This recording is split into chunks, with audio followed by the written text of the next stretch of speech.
Shout out to the sponsor of today's episode, Spider Farmer. Whether you got a big grow, a little grow, they've got you covered. Check Amazon, the links below with the promo code.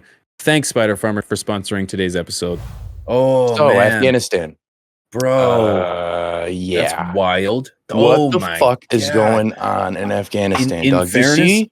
Yeah, the overthrow of the government by the Taliban. Yes, I seen that. I thought Taliban and Al Qaeda were all chilling, man. Like, what the fuck? This shit is crazy, dude. I had to explain to my woman what's going on, so I had to look it up because I was like, we fund them. America funds them. They do their thing until we call, and then funded in the 90s. In the 90s, I think still funds, but funded them and.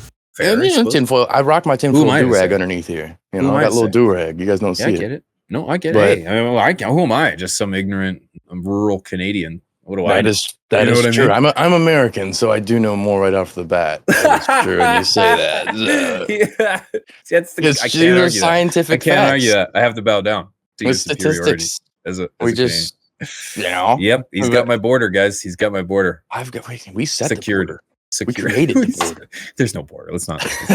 There's no border. I can walk right across. But you know, it's fucked up where things have gone from where it's like 3 days we pull out. Our pullout game was weak as fuck, obviously, because I'm not saying we. I'm not a part of that. America. This was inevitable. This was inevitable. I don't know. Who are we again to know anything about this? But it's like, well, and who are we to police it in the first place? Is how I look at it, and this is why I think it's so bad. At first, let's see this clip real quick, Wayne, because it's fucking tragic. It's horrible. This is a little bit of buzzkill, but we'll pick it up after that. Now I'm smoking something good too, by the way. Well, really this really speaks to the desperate. Oh my god! Look at this! Man. Oh my god! It's that bad. He didn't make it.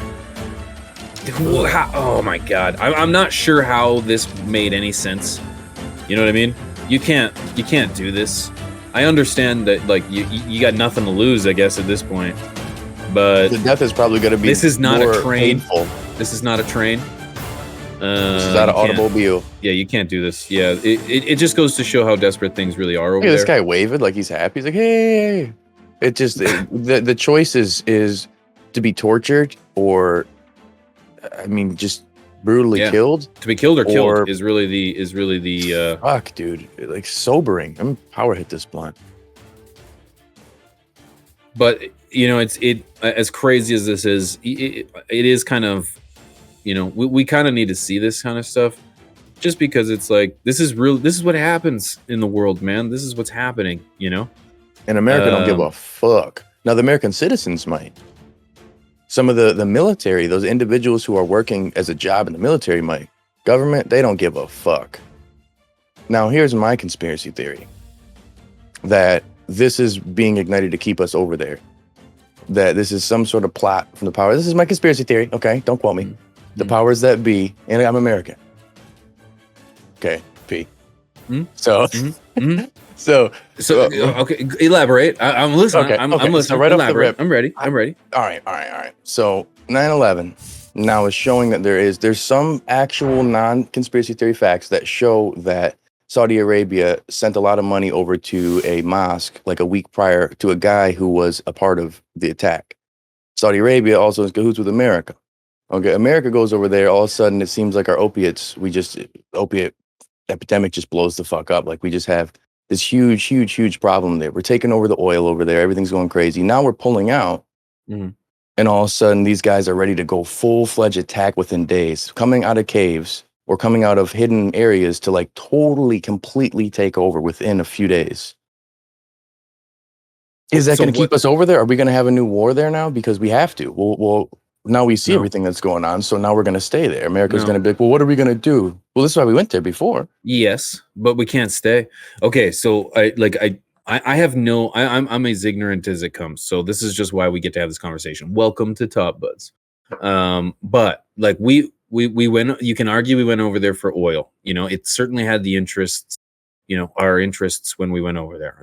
We were. It was obvious that there was something over there. Very rich. We went over there for whatever reasons, and they had to take the allies had to take some kind of action, and we've all seen the action. There's 2 wars. We had a war in Afghanistan, war in Iraq. and it's like, what did you expect to happen? You have a foreign power that comes into another nation and flexes it or exerts its force. You have a regime, multiple regimes in this case, battling for power, whether it's legitimate or illegitimate. There needs to become power in the state in order for there to be some kind of influence on the foreign government that's trying to flex its force. So it's like they obviously couldn't beat the American government. So I don't want to say the American government. I'm just going to say like the alliance or the allies. So it's like they had to go into hiding. They had to, because what else was there? They knew America was going to leave because there's so much pressure in the West, in America, for Americans to leave. This is not our fight. It took it took how many years? Like we were in 2003, I believe the war started. 2002, I think it was 2002. You might be right. I'm not, because we thought immediately. I think it was Afghanistan that attacked us, and then it was a little bit of Iraq, and then here and there and everywhere, and it's like it started in 91, wasn't it, with George Bush Sr. with Desert Storm in Iraq? That's like Middle East wars, the Gulf War. Gulf War. Yeah. 2001, October 7, 2001. Okay, so immediately following 9/11, essentially. Yeah. Okay, so 2001. So it's been 20 years that American government, the Allies, because it's not just the American government. The Allies. I've lost friends. I lost good homies. I've got a few pasted. So it's like I got a buddy who still works at Afghanistan as a fucking military police officer. I know. At least a half a dozen people that are weird. Still, yeah. But they pulled all these troops back, and I'm like, why are you still there, dog? You're like, well, so it was $60,000 a year. It was inevitable that they had to leave. They were gonna leave, and then all they had to do was sit back and wait. The Taliban, Al Qaeda, they had to just sit back and wait. And as soon as they were gone, boom. I don't know. You saw this coming. I think you saw this coming. Oh yeah. I just don't know where the pullout came from. Do you think they're? That's right. I have no idea. Do I think they're going to go back? I don't think so. I think the government or the allies makes sense. Are going to, sure, in a way. You got to pay a debit to pay for it. We've just put it this way: we've lost far more money over there than we've gained. Let's just put it that way. Trying to defend an entire continent or private industries, though. So if you look at private industries, again, the pharmaceutical industries definitely benefited heavily from the control of the opium fields over there. There's the private militaries, like there's I'm saying, like private but that's still gonna continue. Those aren't gonna stop. My main point is there's like the most profit that America has made usually is during wars. Well, the country hurts. America, the government, makes a shitload of fucking money. They do. I mean, they're selling bullets at like crazy rates. Like everything they have now is crazy price. So it's like like their cash. I guess it's depend where you're. It really depends on where you're looking in terms of making that money. Because yes, some money is made, but generally speaking, it's costing billions to be overstepped. And I'm talking about taxpayer money.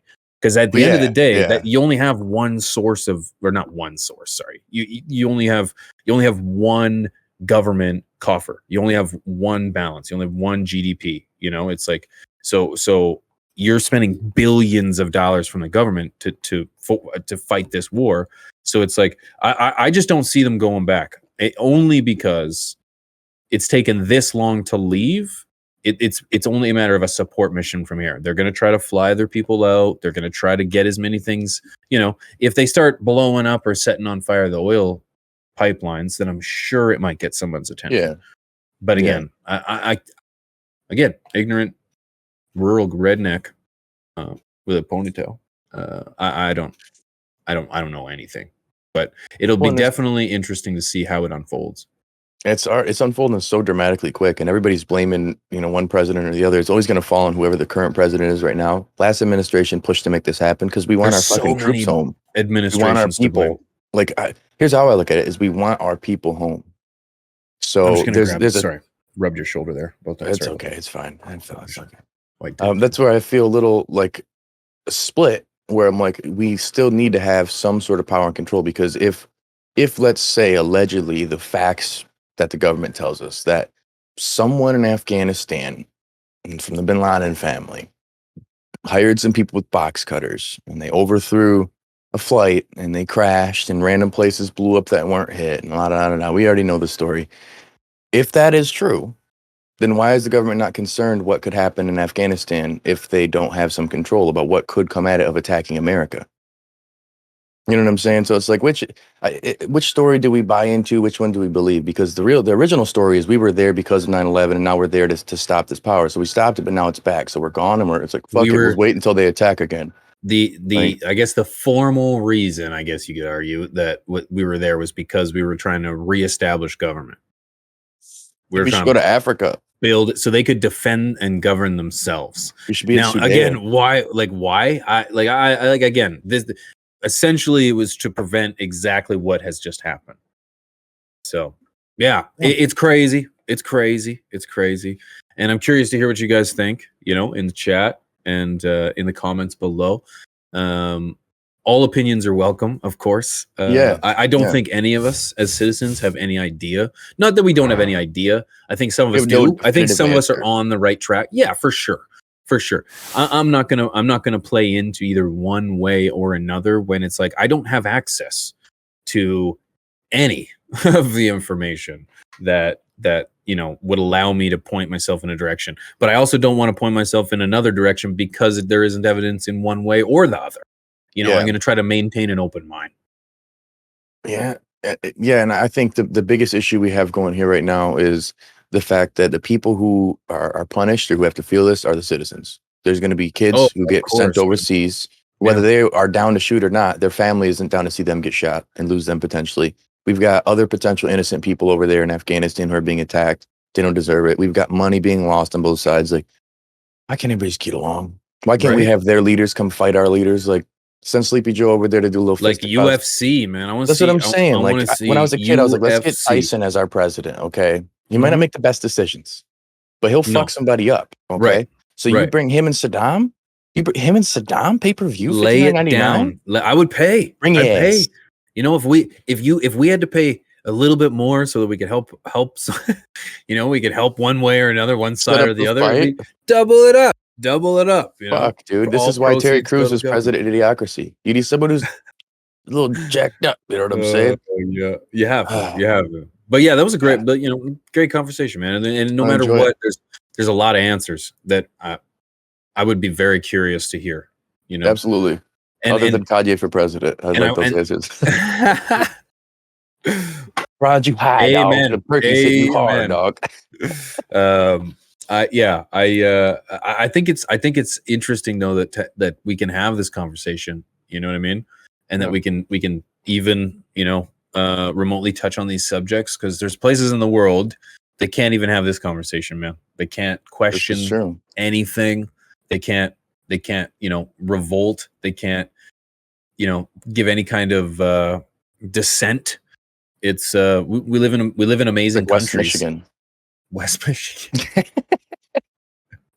Yeah. I'm you can't say shit. I've never been to West Michigan. You better watch yourself over here. Don't have too much of an opinion, dog. You will get booed the fuck out. So I stay on the internet. TV for president. I'll take that. Appreciate you. Right. I can't run for politics. I got way too many skeletons in my closet. Yeah, I've got a few, but I don't give a fuck. I'm not an Anthony Weiner here. I'm telling you right now. Lego. It's like no thanks. I'd rather just sit on the sidelines and criticize everybody else. I like that too. It's always armchair politician here. Hey, did you enjoy this episode? If so, hit the thumbs up. Don't forget, we got more videos just like this. Click them, leave some comments, and we'll see you next time. And of course, go to watchcodb.com. Peace.